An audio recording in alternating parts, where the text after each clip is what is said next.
Brunch. That's how we say brunch. Here's to the ladies who say basic with their lunch. Be a queen. Be a boss. Ladies who brunch are popping off. Hey, we pop and pop it off. We pop. All right, the episode's about to start. What's up, everybody, and welcome to another episode of Ladies Who Brunch. I am Julissa. What's good, everybody? This is Skittles, and today is a very special episode for me because one of my favorite people in the world is joining us. She is a singer. She is also a writer. She's part of Team Skittles, writing some of my episodes, some of my videos. But most importantly, she is the lead alto vocalist for Pershing's own U.S. Army band, Sergeant First Class Jibril. Who the fuck are you? That sounds very good when you say it all like that. So you just introduced the hell out of me. I'm one of my best friends, Julissa and I. We've all known each other since high school, and we've been rolling together since we were 14? Yes, 15? literally. So, like you said, I write for, Skittles Music TV. I sing. I'm in the United States Army Band. He just introduced me by my new rank, Sergeant First Class. Yeah. And I sing in the group The Army Voices. So I sing alto in that group. And yeah, that's what I do for a living. That's what I'm about. Yes. So tell us, so you touched a little bit about high school. I'd love to hear a little bit about childhood Adiza and what got her into her artistic self. Tell us a little bit about that time in your life and how you've evolved into this full fucking sergeant in music. Yeah, it's kind of a crazy story. It's a very wild ride because I was thinking about it today recently. I'm like, wow, life is crazy. I hate when people ask, what's your 5-year plan? What's your 10-year plan? Because I promise you, I have never had a plan. My life is no plans, just vibes. I'm truly just kind of mostly been feeling things out day by day and winging it. So I knew when I was a little kid, my mother said the first time I was singing, I was 3 in preschool and sang in the holiday show. And I just remember thinking when I was little, I was oh, everybody could sing. I thought it was talking. So I was oh, this is just what you do. And then when I realized oh, it's a talent, people really appreciate it. And I really like doing it. So I just always remember kind of just following that feeling, anywhere I could go, anywhere I could do that activity, anywhere I could be on the stage, be doing something. I basically just followed that. So I did a lot of in elementary school, I was in the chorus, the PS22 chorus, which is now that has that YouTube thing. They have a whole YouTube channel. Wow, famous now for elementary school kids. The second year that chorus was in existence, that's the year I joined. Wow. So that was foundational and so important and so much fun for me. And then in junior high school, I did the musicals and everything. And I did a lot of community theater. My mother really encouraged me to do stuff outside. And then when it came time to go to high school, I had the choice between going to Curtis, the IB program, which is a zone school, a school that was in my neighborhood, or LaGuardia. So I had auditioned for LaGuardia and I'd gotten in, and oh, yes hand, bringing back the yes hand. So fine, so I had auditioned, and it was really funny because my mother is actually an alum. She went to music and art, and she started out as a vocal major, and then she switched to being an instrumental major. Which I was why would you do that? But okay. So she had actually gone, but she didn't really want me to go at the time. She was oh, I'm gonna let her audition. But I think she was kind of surprised when I got in, because she was damn, now I gotta actually consider letting her go, because the commute was crazy. I grew up in Staten Island, New York City's most problematic borough. Oof. And so if you're from New York, the commute from Staten Island to literally anywhere else in New York is a nightmare. So it involves a boat. So my parents, I was 13, and they were I don't know about this. And I just basically begged and begged and begged. I was look, I just had I felt pulled towards LaGuardia. I was I know I could do this honors program and have fun there. I know the people in the school, but I was I think I have to go to the school, And Yeah. so I basically begged them and they let me do it. I spent the first 2.5 years taking the express bus into the city because we live so deep in Staten Island, over by the Goethals Bridge, basically in New Jersey. Wait, Oh how my did that God. school Metro card work out for you? Did that It didn't. So my parents, yeah, the green Metro card did not work on the express buses. You have to pay to Oh take that man. $5 one way. And so my parents every week would get me a $25 regular Metro card to go with my green Metro card. And in the morning, because we live so far from the ferry, I would take the express bus straight into the city, get off at Times Square, get on the one train, and then drop off at Lincoln Oh Center my and go to school every God. day. And then in the evenings, I would do the whole train to the ferry to the bus thing. And that usually took at least an hour and a half, an hour 45 generally. And so, yeah, they didn't want me doing that like early in the morning. So they would pay that $25 a week just for me to be able to get on the bus, know I was safe. Like, it was crazy. And so we moved halfway through high school and I lived closer to the ferry. Oh my Yeah. dedication? That's you have some. I mean, I already knew you had wonderful parents, but like that, they're wonderfully wonderful. When I say that they're like, they were, you know, like my writers, like day one, like supportive from the beginning, because clearly what a crazy endeavor that was. Like, Yeah. you know, and they were just like, okay, this is what she wants to do. We're going to make it happen and we're going to encourage it. So, and thank God they did, because like going to LaGuardia, we got all these experiences that like to this day help me in my like professional life. Like all the different types of singing we got to do, all the classical singing, all the musical theater, all the contemporary new music singers were Juan and I, like we had a music writing, a songwriting class, and we got to do contemporary singing there, you know, and ensemble singing or choral singing, like everything that I did in LaGuardia, I do today at some point. Yes. for my job, you know. And you have a really interesting story of how you fell into your job. And I say fell into, not even like like I said, no plans, just vibes. Get into that later. But yeah, so that was it. Just like I really was just following the music, just literally. It sounds kind of cliche and kind of corny, but I was just like, you know, following singing and just like, where is this going to take me? Who knows?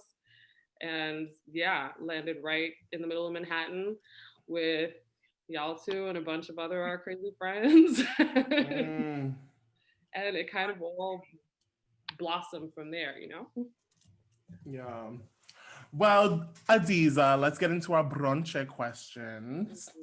And I'm going to ask you, what is your favorite brunch bebida when you are out with the girls at brunch? The way I miss brunch so much right now. So I'm I'm kind of it might be kind of boring, but I'm very into the classics. I love a mimosa, a flavored mimosa. If you got like a pomegranate, if you've got a mango, like, nom nom, give me.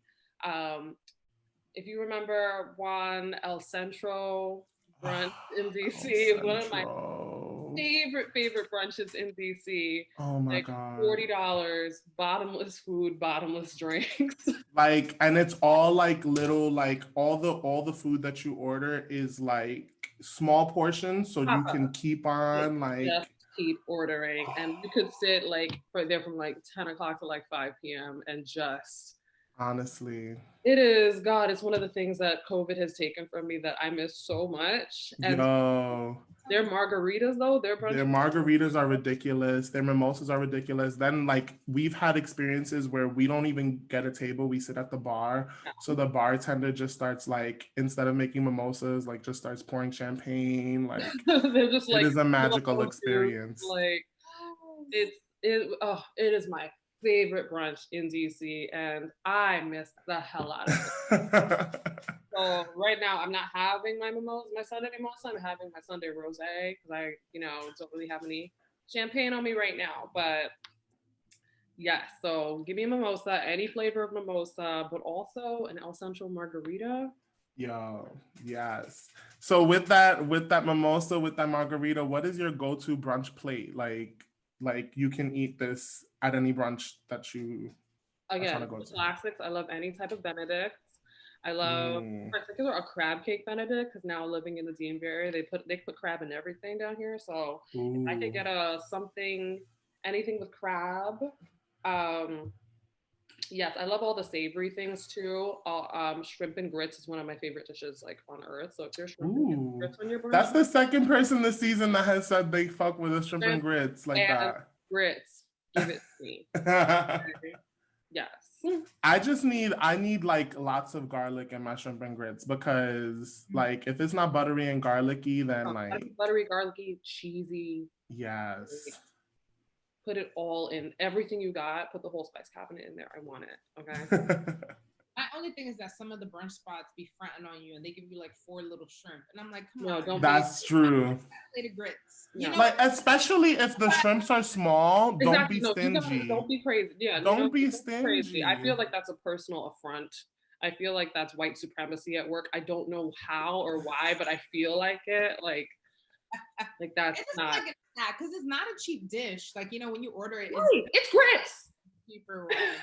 Grits is already like the cheapest food you could get. Like, I'm like, yeah, I know shrimp is kind of pricey, but them grits ain't cost you nothing. Okay. I want at least 8 shrimp. Right. Thank you. And you say 8, and I think that's being nice. I think 10 should be I think there should be 10 shrimp. Yeah, depending on the size of your 10, shrimp, yeah. Give me more. 8 to 10, solid. 8 to 10, low key, shrimp is that kind of food where it's like if you're getting full, you're like, I'm not gonna eat anything else, but I'm gonna finish this. I'm gonna finish this. I'm never gonna shrimp on the plate. And let's factor in tail length too. Like if my shrimp has a bigger tail, then I should get more shrimp. Right. Also, if you include the tail, like the shell, in my dish, are you making me work? Give me more shrimp because I have to do labor. I have to work for this shrimp. This is my hill to die on. If I'm in a restaurant and I'm eating a dish that involves shrimp and a fork and silverware, okay, and I have to dip my hands in the food to eat my meal, I want more shrimp. First of all, stop doing that. Stop doing that. It's like, stop making me get my hands messy. I very viscerally respond to that. Like, yes, it is really problematic, and I think I actually just get upset. I'm like, you're a full restaurant. Why is there any shell on it? Why are there shells in this? Actually, if I'm not having part of the flavor, and you're trying to like trap some sort of like, unless there's a method to it, like, please, if I'm paying, like, can you please finish the job, cook the whole meal, take the tails off the shrimp. That's all. Take the tails off the shrimp.